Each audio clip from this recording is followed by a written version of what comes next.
Hi guys, welcome back to the Sturdy Pot channel with your host Nivodra. And today we are going into our fifth episode, and this one is entitled Frame as it relates to relationships. As you know, when you hear people talk about frame, they're thinking about body structure and all of those things. But today we'll be focusing on the mental framework when it comes on to relationships. Now, whenever we are approaching relationships, we don't talk much about frame. And as you know, the purpose of this channel is to get down into those topics that are really discussed by the masses in hopes of adding that value so that we can bring to the floor these topics for discussions when it comes on to relationship, money, and mindsets. As usual, guys, please like, subscribe, and share as we go along as we progress through this topic. Now, as you all know, I'm an advocate when it comes on to expressing the differences between the genders. We're now living in a society where we are being told that men and women are equal, they provide equal value, they are the same, and all of those things. Now, I come from a background where I never subscribed to that kind of thinking. I do believe that we add values in our own way, which are equally important, but they are not equal. As you know, men and women, I believe we are better together than apart. We believe that we are basically complements to each other. And in our previous episode, we spoke about the whole polarity factor, where it's actually our differences that's supposed to complement each other, making a relationship more solid and more profound in terms of a more solid relationship when it comes on to intimate relationships. I won't go over that episode. Maybe I'll leave a link to it somewhere there. But essentially, folks, when it comes on to frame, I found that that's one of the topics that we don't discuss. We're not even teaching our kids that anymore, right? And as when it comes on to frame, we're talking about the mental side of it, not the physical frame here. So what I've found, and I'm just throwing it right out there, as a man, I must adopt a masculine frame, and of course my female companion should also adopt her feminine frame. And in those opposing, or should I say polar frames coming together, that is what will form a very effective relationship. Now, what I found, and why I chose this topic to discuss it, I found that in speaking to a lot of people in my circles, I find that when it comes on to their intimate relationships, the frame a lot of the time is ignored. Or should I say, they don't have any appreciation of the frame in which both parties are operating within. So for an effective relationship, men should have the masculine, women should have the feminine frame. And that is my focus for today. So, what does it mean for a man to be in his masculine frame?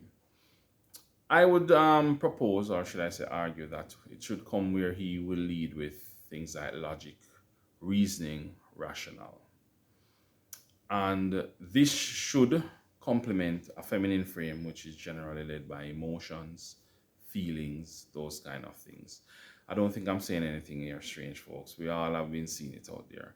We're also living in a world where feelings are the primary push or the primary motive towards everything that we do.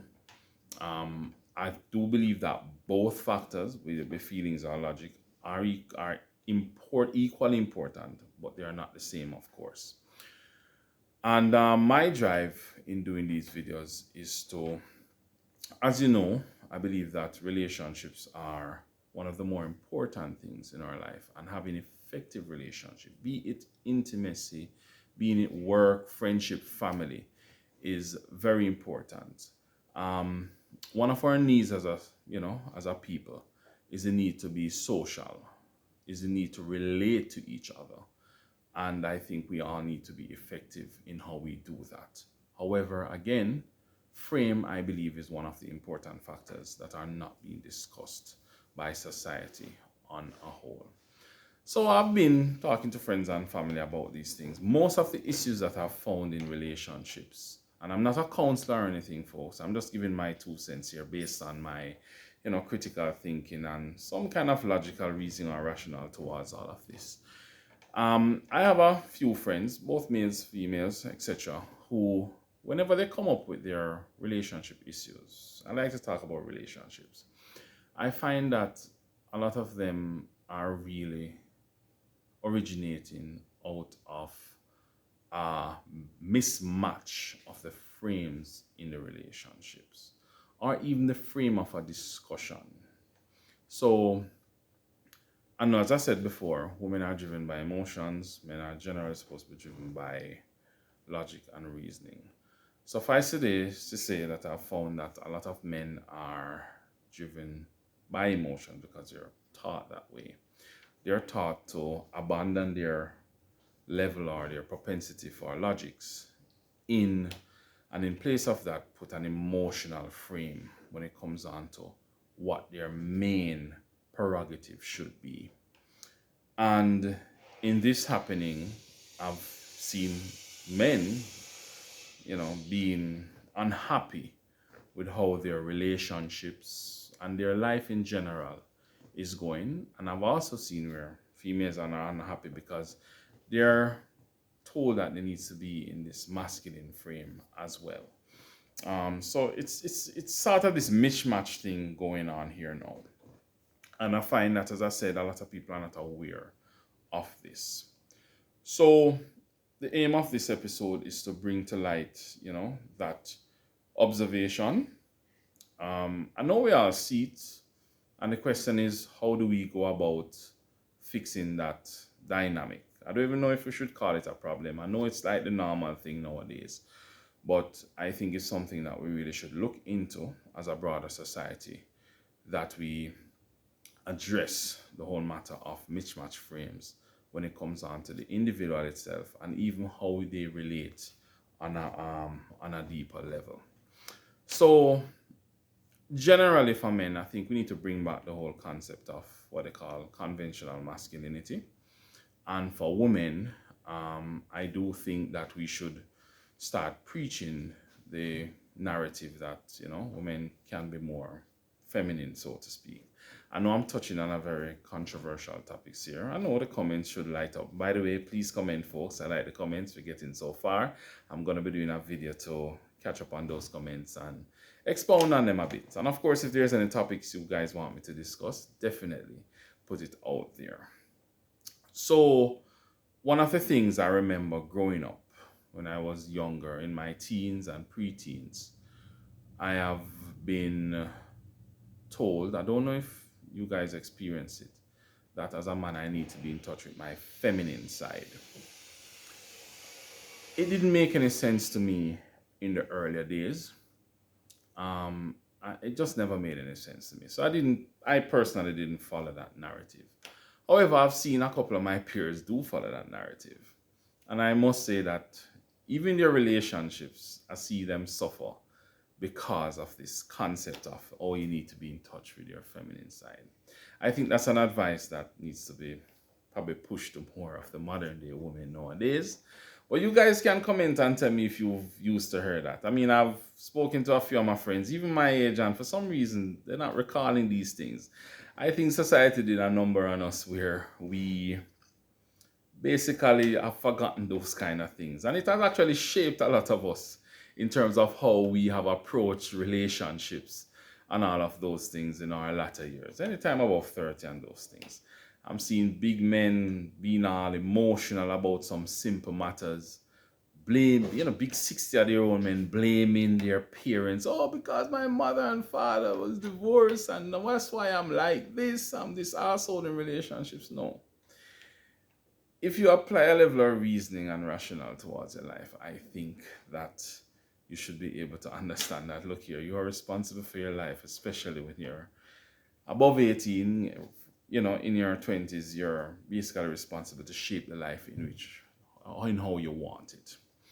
So that's one of my concerns when it comes on to relationships, as I said, and I'm taking it from the man's side first, where men are being raised in a way that is not complementary to them being the best, or should I say conventionally masculine. I'm not going to say traditionally. I mean, on future episodes, we're going to speak about the whole traditional versus modern and conventional ways of doing things.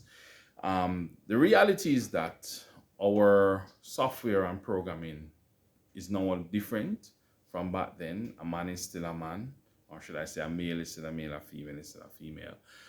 But a lot of these nowadays narrative where we're trying to push a mixed match of the frame is really not helping us. And I think that's where we need to go back and look at those aspects when it comes down to those things. On the side of the women, as I said, there is this push for women to be more masculine than even men. And when you find a feminine man and a masculine woman going into a relationship, this is where I find, interestingly enough, a lot of the issues happening, and the most people that are in, the dissatisfactory relationships. You have these women with these ultra high ambitious, high standards, all of those things. Nothing is wrong with it. But the men of today are not necessarily raised to have that commensurate ambition that will, or should I say, complement a woman's femininity. And that's where I think we need to do some work on ourselves. I think we need to unlearn a lot of what society has pushed to us in terms of the masculine and feminine frame. Nothing is wrong with being a man being emotionally aware. That's the term I would use. I don't really like the term emotional intelligence. I think I would question that. And of course, that's the name of the channel, to question most societal narrative. I would question it to say, hey, is it that it's emotional intelligence? Where does emotional intelligence come in here? I think it's like saying, hey, you're a dunce bright person. I think emotions are, as I say, emotions, and intelligence is more on the logical side of things. I prefer to use the term emotional awareness. And I think men should be emotionally aware, understand emotions, learn where they come from, but not necessarily adopt them in a feminized way. I see a lot of men have done that, and quite frankly, I don't think it works. All right. For women as well, I think they should have an appreciation of masculine traits, but not necessarily take them on, And I think one of the things being a man or being masculine is emotions really knows no limit, right? Emotions will take you to know when you're losing, you still continue. Logic and reasoning is something that will teach us when to back down, when to re-strategize, when to, cease going down a wrong road. And I think if we are to let that be the lead, as you know, from biblical terms, from nature, all of those things, men are made to lead. I think we're to lead society back from a masculine sense instead of having should I say, an emotionally focused society. I think that's where we need to begin and put those or should I say that approach in. And I think that's where we'll start to see a fix in relationship. Of course, it needs to be done from an individual level. Again, I think we need to unlearn some of these things and relearn what it means to be conventionally masculine and conventionally feminine. Anyway, folks, I'm going to call that one here. I was basically spitballing for most of this episode. But don't forget to like, subscribe, and share. Let me know if there's any topics you want us to discuss. And maybe on our next episode, we'll start our chapter on money management. Until next time, folks, stay tuned for episode 6.